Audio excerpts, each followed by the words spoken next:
Coach à domicile, le conseil bien-être de nos experts. Bonjour les amis de l'éthanologie, mon nom est Fabrizio Bucella, je suis directeur de l'école d'énologie Interwine à Bruxelles et surtout blogueur pour le Huffington Post. Existe-t-il des vins pour les hommes et des vins pour les femmes?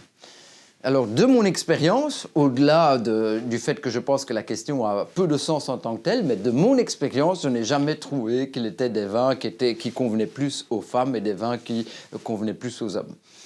Et si vous voulez, par rapport à cette question, je pense qu'elle est en partie résolue. Mais par contre, de mon expérience, on peut séparer l'ensemble des goûts qui caractérisent et qui codent la dégustation du vin en deux grandes catégories. Donc on va quand même retrouver une dualité, si vous me permettez l'expression.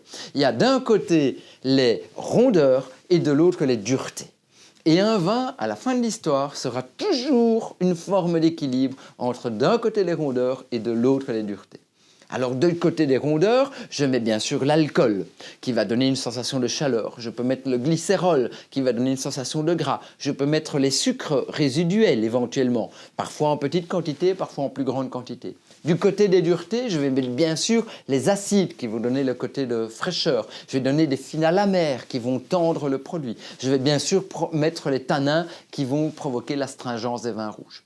Alors, un grand vin sera toujours, d'une manière ou d'une autre, un équilibre entre ces tendances. Il va contenir bien sûr de l'alcool, côté des rondeurs. Il va bien sûr contenir des acides, côté des duretés. Et puis en fonction de vos goûts, en fonction de où vous placez le curseur, eh bien vous allez être plutôt satisfait si un vin est en équilibre du côté des duretés ou un vin est en équilibre du côté des rondeurs. Attention, attention, cette notion d'équilibre est tout à fait personnelle et elle peut aussi évoluer en fonction des moments d'une journée, des circonstances de dégustation, des personnes avec qui vous êtes, bien entendu de repas que vous prenez, ou même des moments d'une vie. Vous pouvez constater que vos goûts évoluent. Ce n'est absolument pas honteux ni même scandaleux, c'est même plutôt rassurant. Pour ma part, je peux vous livrer ce qu'il en est aujourd'hui au moment où l'on se parle. Alors pour ma part, les goûts sont plutôt du côté des duretés. J'aime plutôt les acides, j'aime plutôt les amers, j'aime beaucoup les tanins dans les vins rouges.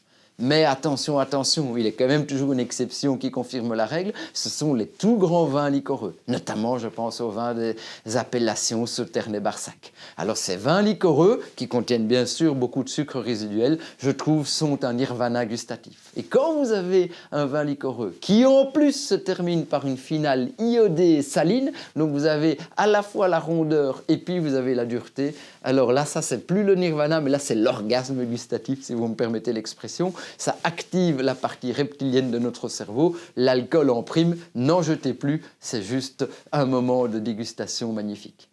Et justement, n'oubliez pas, il n'y a qu'une solution, c'est la dégustation. Bonne route! À bientôt sur le HuffPost.